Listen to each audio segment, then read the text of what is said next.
Dans Deutéronome, chapitre 3, verset 28, Dieu dira à Moïse, donne tes ordres à Josué, fortifie-le, c'est fait comme ça, et affermis-le.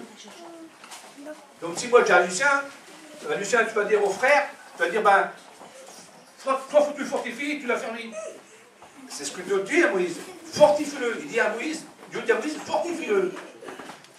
Et la réponse de Moïse, elle est un peu surprenante. Deutéronome 31, 7, Moïse appela Josué et il dit, fortifie-toi et prends courage. On pourrait s'attendre qu'il dit, tiens, je vais te fortifier. Il dit, fortifie-toi et prends courage. Et je cherche à comprendre pourquoi. Il répète les paroles de Dieu. La parole de Dieu est un moyen d'encouragement. La parole de Dieu est celle qui peut nous fortifier. La parole de Dieu est là pour nous donner du courage. Mes frères et sœurs, ce matin, je vous dis de la part du Seigneur, ne demandez pas d'être fortifié ni d'être encouragé si c'est pour rien faire. Vous ne serez pas bénis dans cette condition-là. Il va être fortifié, encouragé, parce qu'il devra conduire le peuple d'Israël. Ses frères et sœurs ont été encouragés pendant cette convention parce qu'après, il y a eu des problèmes, des difficultés, il y a eu des combats. Ils avaient besoin de force. Ils avaient besoin d'être encouragés, d'être fortifiés. Et Josué va recevoir la parole de Dieu plusieurs fois. Il lui sera dit, fortifie-toi et prends courage.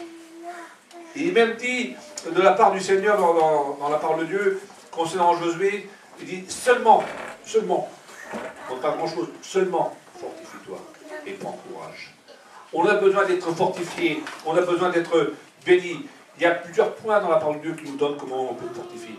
On peut être fortifié par l'espérance, espérant l'éternel, fortifie-toi et que ton cœur s'affermisse. On peut être fortifié par la foi. C'est dans le calme et la conscience que sera ta force. Et Dieu veut qu'on soit fort. Ne t'ai-je pas donné un ordre, dira Dieu. Ne t'ai-je pas donné un ordre. Et moi, ce matin, je vais vous donner un ordre, non pas mon ordre, mais l'ordre de la parole de Dieu. Ne t'ai-je pas donné un ordre. Fortifie-toi. Nous avons des combats à mener, mes frères et sœurs. Et pour gagner ces combats, il nous faut de la force. J'ai reçu hier c'était mon introduction au message. On a fait plein d'arrêts, on était voir plein de personnes qui étaient dans la faiblesse, qui avaient besoin de force, qui avaient besoin de prière, qui avaient besoin de courage. J'ai reçu un SMS d'un pasteur qui a été opéré, qui a 70 ans. Il m'a dit, Paul, tout s'est très bien passé, l'opération s'est bien passée, les analyses sont bonnes. J'ai glorifié le Seigneur. Et il termine, vous savez sur quoi, parce que j'ai dans mon téléphone, mais je n'ai plus de force. Je n'ai plus de force. Combien de fois vous et moi on s'est trouvés sans force? Faible. Et qu'est-ce que nous demande le Seigneur à ce moment-là? Fortifie-toi. Et prends courage. Et ce matin, j'aimerais que ces paroles soient gravées dans votre cœur, même si je vais couper, si je vais aller plus vite, parce que le temps nous manque. Mais ce n'est pas grave le temps, parce que le Saint-Esprit vous rappellera. Il vous fera lire dans la semaine. Il vous rappellera par d'autres personnes des témoignages. Il fera des choses extraordinaires pour vous rappeler cet ordre. Ne t'ai-je pas dit que tu sois fort?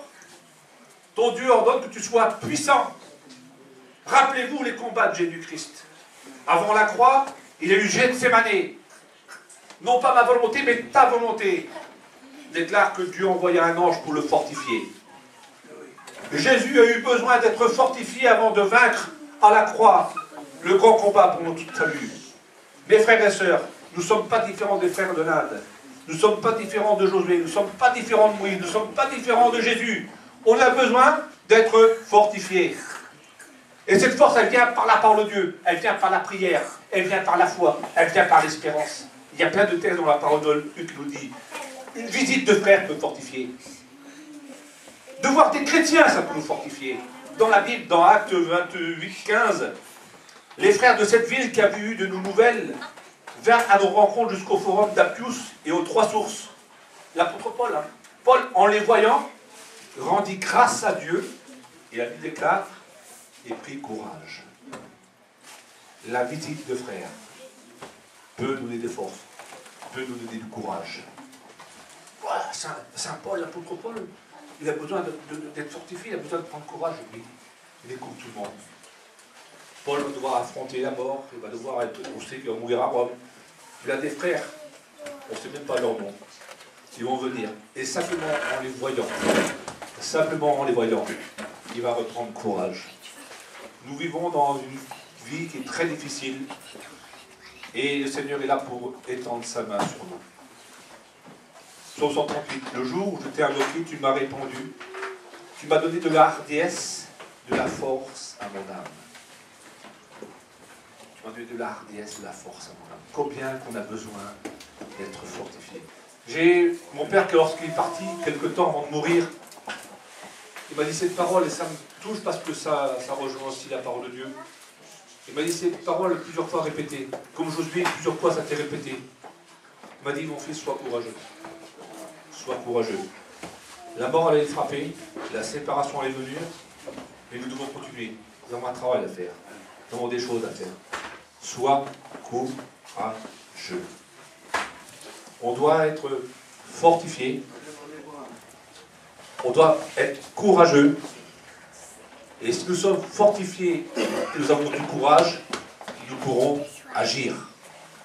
Et c'est ce que Dieu veut qu'on fasse. Dieu veut qu'on agisse. Dieu veut qu'on intervienne. J'étais une fois en Inde, c'est 10 000 km de chez nous, c'est loin l'Inde. Je téléphone à mon épouse, elle me dit que mon garçon est malade et qu'elle va chez le docteur. Je vous dis franchement comment ça s'est passé. J'étais au téléphone, quand j'ai appris la nouvelle, je me suis effondré. J'étais en larmes, comme un genre de dépression. J'ai senti que je me vidais, j'étais vraiment dans la plus grande faiblesse. J'ai pleuré, j'ai même pas ouvert la bouche, je n'ai même pas dit ce qui s'expliquait. Et j'ai commencé à pleurer et à me sentir vraiment faible. Le frère Salomon, il m'a vu, et puis on était. J'ai simplement vu qu'il s'approchait de moi, j'ai vu sa femme aussi. Alors sa femme s'est mise à genoux, les frères se sont mis à genoux à côté. Il est venu à côté de moi et puis il m'a imposé les mains. Je vous le dis, c'est pas un mensonge. Une force est rentrée en moi. Et j'ai fait tout voyage sans avoir un seul moment de dépression ou de découragement. J'avais été fortifié par la prière de mes frères et sœurs qui s'étaient mis à genoux, les frères qui avaient prié pour ça.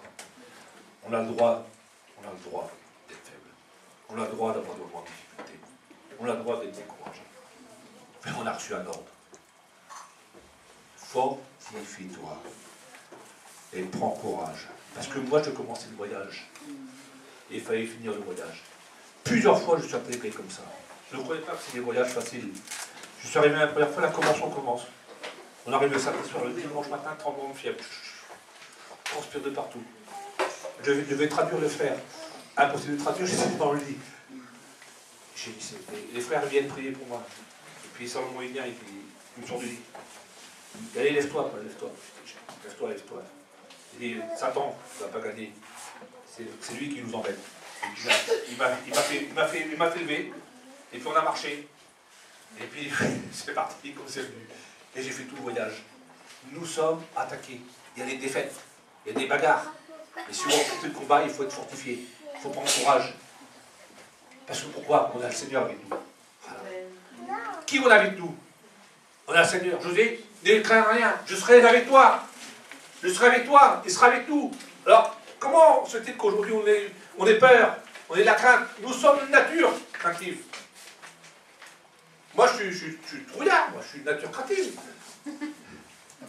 Je suis comme ça. Je ne sais pas comment vous êtes. J'étais piqué par une guêpe. Moi, je livre. J'étais à l'urgence. J'étais en livraison de médicaments. J'étais à l'urgence à l'hôpital. Monsieur, j'étais piqué par une guêpe. Observation pendant une demi-heure. Au bout d'une demi-heure, monsieur, vous repartez chez vous. Vous n'avez rien. Je suis reparti chez moi. Mais un jour, j'ai eu un accident. J'ai eu 21 points de suture. J'ai eu la tête arrachée. Toute ouverte. J'ai encore la cicatrice. Et quand ça m'est arrivé, cet accident grave, une paix sur moi incroyable est venue. Je n'ai aucune crainte. Aucune crainte. Alors que j'étais à ça de la mort. On a un Dieu qui est grand, on a un Dieu qui est puissant, on a un Dieu qui est merveilleux. Et nous voulons glorifier son nom. Et je vais abréger, et je voudrais très simplement que nous puissions reconnaître que Dieu, s'il veut nous fortifier et qu'on prenne courage, et bien c'est qu'on puisse aussi agir et faire quelque chose pour lui.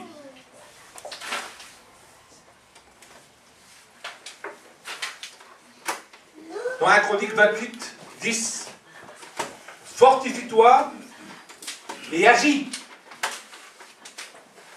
Dans 1 Chronique 28, 10, 1 Roi 20, 20, va, fortifie-toi, reconnais et vois ce que tu as à faire. Ne soyez pas des chrétiens. Fortifie-moi, Seigneur. Donne-moi du courage. Et que vous soyez assis. Et vous ne faites rien. À quoi servirait d'avoir des forces? À quoi servirait d'être courageux si c'est pour rien faire? Dieu nous demande, premièrement, de nous fortifier. Deuxièmement, de prendre courage. Et troisièmement, d'aller et d'agir. Les frères et sœurs, vous avez une responsabilité. Des gens meurent sans connaître le Seigneur. Vous avez une responsabilité de sauver des âmes. Alors fortifie-toi, prends courage et va. Nos frères, nos sœurs ont une responsabilité, ils y vont. C'est difficile, ils y vont. Parfois, j'ai peur, moi. Parce que là-bas, ils parlent de persécution, de nous tuer, les chrétiens. Alors, lorsqu'on voit qu'eux, ils s'affichent, ils n'ont pas peur de montrer qu'ils sont chrétiens, quand on va là-bas, des fois, on a peur. Mais vous n'avez pas peur qu'ils viennent nous embêter? J'ai là, dans ma Bible, ils ont fait des prospectus, le frère, avec son nom. Ils ont jeûné pendant 21 jours. Et ils ont fait des prospectus. Et ils ont donné leur adresse et leur téléphone. Et dans la langue tamile, j'ai là dans ma Bible pour vous faire voir. Ils n'ont pas eu peur de montrer, d'afficher qu'eux, ils vont combattre, ils vont se prendre des forces. Dans le jeûne et dans la prière. Ils vont prendre des forces parce qu'ils veulent gagner des âmes. Vous savez, le frère, j'ai vu il y a quelques années, il y avait 100 âmes dans son église. Son église, elle est dehors, parce qu'il n'y a pas de bâtiment. J'ai revu récemment, il y a un an, il y a 300 âmes. Tu m'aurais demandé l'église il y a quelques années pour toi, 100 personnes. Où qu'on pourrait mettre les 200? Je ne sais pas, dans 2-3 ans, il y a peut-être 1000 personnes. Vous savez comment ils ont fait l'église aujourd'hui? Ils ont pris des bouts de tôle. Ils ont fait ça, ils ont fait un genre de petit baraquement pour pouvoir être abrité de la puissance du soleil ou de la pluie. Pour l'instant, c'est ça leur église. Mais qu'est-ce qui est important? C'est les âmes ou les bâtiments? Et ils ont les âmes, alléluia. Et c'est un peuple qui prend courage et qui se fortifie, parce que les frères et sœurs, là, vous avez vu, j'étais là aussi, moi j'étais présent. J'avais eu besoin d'être encouragé. J'avais eu besoin d'être fortifié. J'ai eu besoin d'être visité par le Seigneur. Et on a été tous été bénis. On a tous été fortifiés. La déclare, je puis tout par celui qui me fortifie. Alléluia. Et nous voulons le croire de tout notre cœur. Alors c'est un ordre qui n'est pas donné seulement à Josué, qui n'est pas donné à Étienne, à Lucien ou à Paul, est donné à tout le peuple. Est donné à nous tous. Dans Agé 2:4, fortifie-toi, peuple du pays tout entier. Fortifie-toi, hein, peuple tout entier. Et c'est marqué, et travaillez, car moi, je suis avec vous. Nous sommes appelés à travailler pour le Seigneur, à agir, à avoir de l'action pour lui. Et nous voulons glorifier son saint nom pour cela. Et j'aimerais qu'on aille plus dans la prière maintenant, parce qu'on pourrait parler longtemps sur ce sujet, et j'aurais plein de choses de témoignages à vous donner, que ce soit pratique ou de la vie de tous les jours. Moi j'ai un garçon qui a 7 ans, qui est grand comme moi, mais il ne mange pas. On s'inquiète. On s'inquiète parce que son poids c'est limite. Il est grand, mais il est mince. Il ne mange pas assez. Alors on met devant lui tout ce qu'on peut. Et c'est à lui de manger, c'est à lui d'avaler, c'est à lui de faire rentrer dans son estomac. On ne peut pas manger à sa place. On ne peut pas se fortifier à sa place. Lorsqu'on reçoit, que Dieu fasse que chacun d'entre vous puisse y obéir. Fortifie-toi et prends courage. Moi, je peux le faire pour moi, mais pas pour toi. C'est personnel, le salut est personnel. Ta relation à Dieu est personnelle aussi. Moi, je peux être un moyen de t'encourager. La Bible peut être un moyen de t'encourager. Ta prière peut être un moyen de t'encourager. Mais tu dois répondre à l'ordre du Seigneur. Vous êtes tous pour moi des Josué ce matin. Ne t'ai-je pas donné un ordre? Fortifie-toi et prends courage.